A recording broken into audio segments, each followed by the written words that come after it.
श्री कृष्ण। मोह हमारे दुखों का सबसे मूल कारण होता है और इस मूल कारण को नष्ट करने के लिए मोहिनी एकादशी का व्रत किया जाता है। यह एकादशी सभी प्रकार के मोह से मुक्ति दिलाकर शुद्ध भक्ति प्रदान करने वाली है।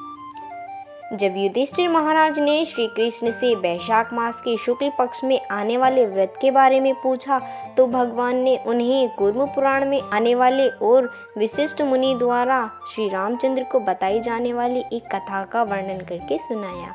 तो चलिए अब हम चलते हैं जहाँ भगवान राम का संवाद हो रहा है। श्री राम ने अपने गुरु विशिष्ट मुनि से पूछा, हे गुरुदेव, आप मुझे ऐसे व्रत के बारे में बताने की कृपा करें जो सभी व्रतों में उत्तम हो और जिसका दृढ़ता पूर्वक पालन करने से समस्त पापों का नाश और दुखों का निवारण हो सके। तब विशिष्ट मुनि ने मुस्कुराते हुए कहा, हे राम, तुम्हारा केवल नाम लेने से ही समस्त पापों का नाश हो जाता है और मनुष्य शुद्ध बन जाता है। फिर भी जन कल्याण के लिए जो तुमने ये प्रश्न पूछा है, तो अब मैं तुम्हें सबसे पवित्र और सभी व्रतों में उत्तम ऐसे व्रत के बारे में बताता हूँ। वैशाख मास के शुक्ल पक्ष में जो एकादशी आती है उसे मोहिनी एकादशी कहा जाता है। इस एकादशी का पालन करने से मनुष्य समस्त मोहजाल से मुक्त हो जाता है और उसके सभी पाप नष्ट हो जाते हैं। मोहिनी एकादशी का महत्व बताने के बाद विशिष्ट मुनि ने एक कथा कहना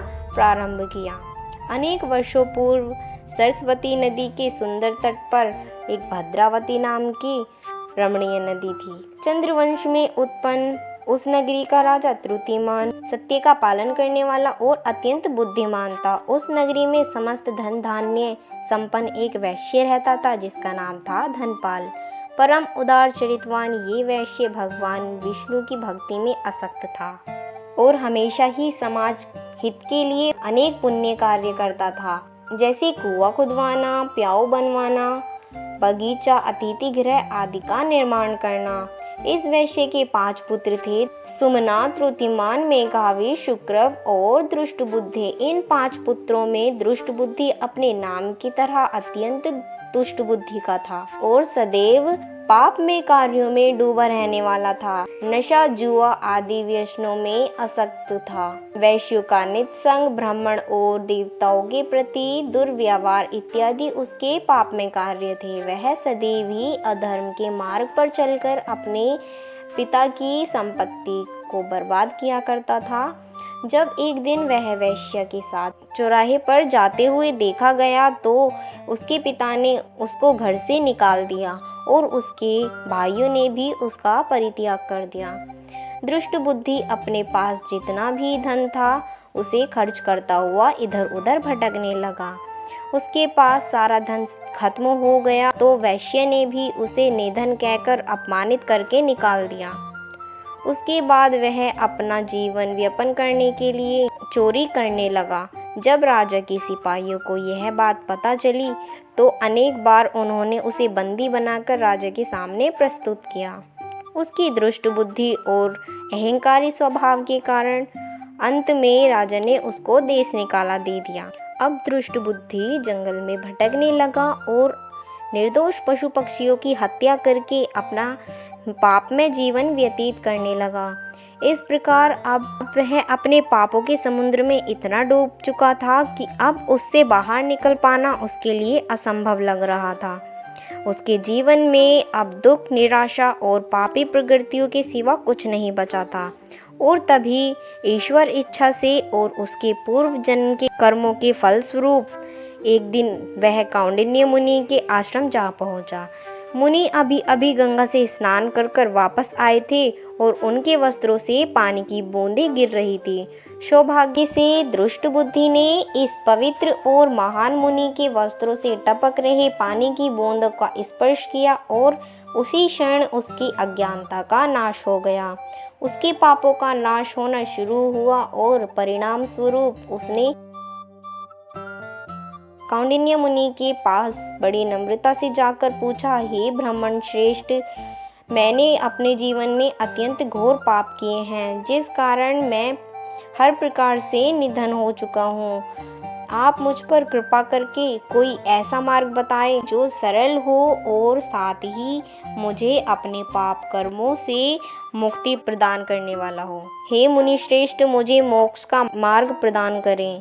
तब प्रसन्न चित्त और परम दयालु कौंडिन्य मुनि ने उससे कहा, हे वत्स, अब मैं जो तुम्हें कहने जा रहा हूँ उसे ध्यान पूर्वक सुनो, क्योंकि ये तुम्हारा कल्याण करेगा।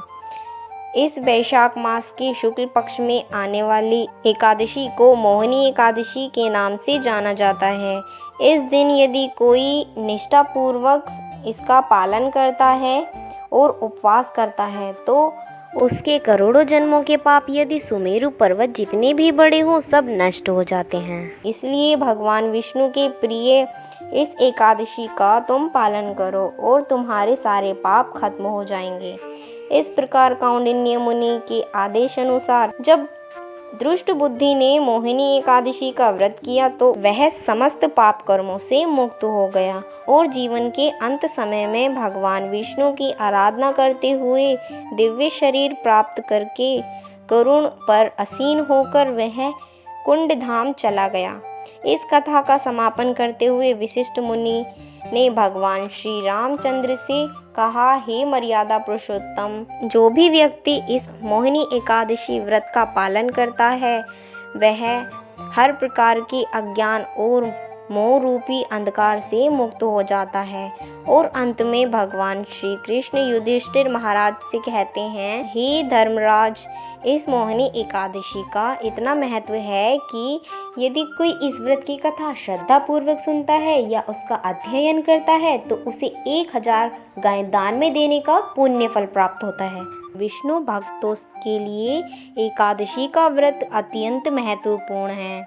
इस दिन भक्तों को ज़्यादातर हरे कृष्ण महामंत्र का जाप करना चाहिए या हरे कृष्ण कृष्ण कृष्ण हरे हरे, हरे राम राम राम हरे हरे का जाप करना चाहिए और हरि कथा का पाठ और कीर्तन करना चाहिए। इस दिन प्रत्येक भक्त अपनी शारीरिक योग्य के अनुसार संपूर्ण उपवास या फिर दूध फल लेकर उपवास कर सकते हैं, परंतु एकादशी के दिन अन्न कभी भी ग्रहण नहीं करना चाहिए। तो चलिए इस मोहिनी एकादशी व्रत का पालन करें और अपने आप को सबसे बड़े अज्ञानता रूपी पाप से मुक्त करें। हरे कृष्ण। दोस्तों, वीडियो पसंद आई हो तो वीडियो को लाइक करें और चैनल को सब्सक्राइब करें और जाने से पहले कमेंट में जय श्री कृष्ण ज़रूर लिखें। मिलते हैं नेक्स्ट वीडियो में, तब तक के लिए गुड बाय।